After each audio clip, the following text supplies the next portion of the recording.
Après des centaines de vidéos pour progresser aux échecs, je me suis dit qu'il serait peut-être bien quand même de répondre à vos questions. Donc j'ai fait une foire aux questions sur Instagram. J'ai les questions qui sont ici et je vais répondre du coup à vos questions. On va commencer par une question de 4YMXN1 qui nous dit: à partir de combien d'élos peut-on caractériser un joueur comme bon aux échecs? Alors ça, c'est un truc que j'aimerais dire et qui est très important.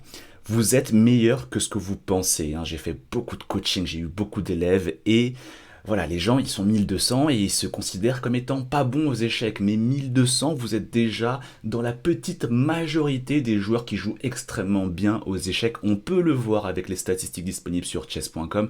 On peut le voir aussi quand on dézoome et qu'on regarde l'ensemble des joueurs qui jouent aux échecs sur la planète. Déjà, avec 1200, vous êtes parmi le top mondial des joueurs. Donc, à partir de très tôt, on peut se considérer comme étant un bon joueur d'échecs. Alors, Cyprien qui me dit: penses-tu que même en ayant appris les échecs il y a seulement 3 mois, j'ai 17 ans, est-ce que je pourrais devenir grand maître? Alors, Cyprien, ma réponse c'est: ça va être difficile. Ça va être difficile, mais en même temps, je vais nuancer ça parce que très souvent, on dit: bah écoute, personne n'est devenu grand maître très tard, donc c'est pas possible que toi t'y arrives. Alors déjà, il y a des gens qui sont devenus grands maîtres assez tard. Moi, je connais des exemples de grands maîtres qui sont devenus grands maîtres à 35 ans, à 40 ans. Donc c'est pas impossible. Et puis aussi, je pense pas qu'on puisse comparer des époques qui sont pas comparables. Par exemple, vous connaissez l'histoire de Bobby Fischer, l'ancien champion du monde. Bah, à son époque, il a dû apprendre le russe parce que les meilleures ressources, elles étaient en russe. Aujourd'hui, on est dans une époque où l'information, pour progresser, elle est énormément disponible, elle est souvent gratuite.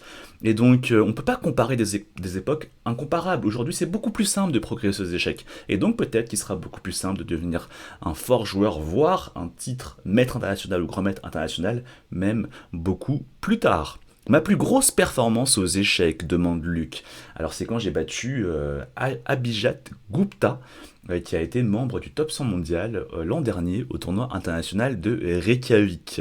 M. Rick qui me demande: t'es de quelle origine? Je suis d'origine chinoise, mes deux parents sont d'origine chinoise, mais moi je suis né en France.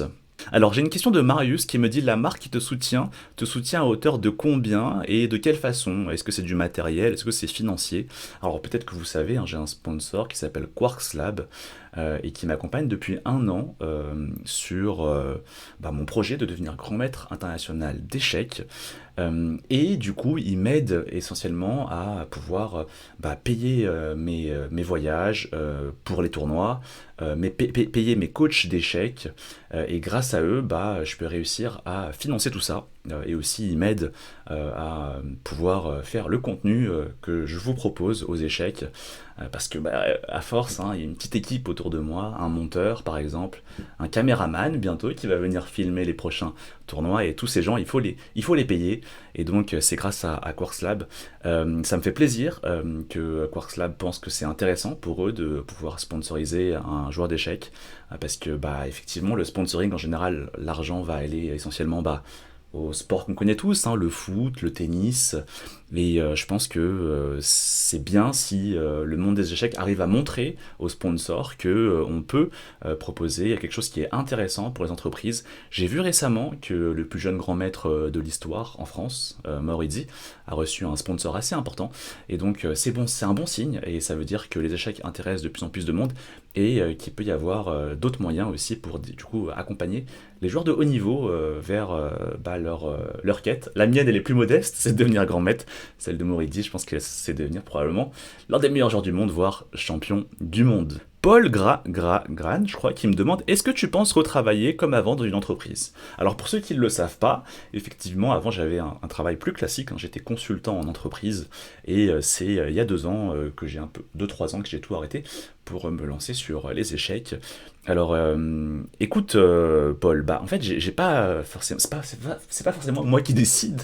Hein, si par exemple tout venait à s'arrêter, j'irais retravailler dans une entreprise. Bien sûr, c'est pas ce que je veux, mais parce que j'aime bien ce que je fais en ce moment, mais c'est pas entièrement maîtrisable à 100%.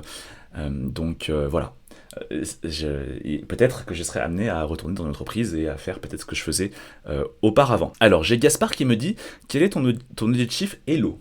Alors, mon objectif Elo, j'aimerais déjà bien repasser 2400 Elo, et ensuite grand maître international, c'est 2500 Elo. c'est mon objectif. En même temps, je pense que c'est important de ne pas être non plus constamment drivé par un objectif Elo, parce que ça rend assez malheureux. Moi, quand j'ai débuté, j'étais 1099, et puis je voulais être 1500, et je pensais que quand je serais 1500, je serais très content. Quand je suis devenu 1500, bah, j'étais content 2 3 jours, et après je voulais être 1800, et quand je me suis dit, quand je serais 1800, ça y est, je serais très content.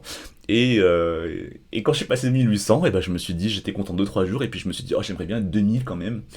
Et donc, c'est quand même pas super ça, parce que du coup, on vit constamment drivé par une insatisfaction, et on aimerait, voilà, on est un peu toujours à se projeter vers le futur et jamais à profiter du moment présent.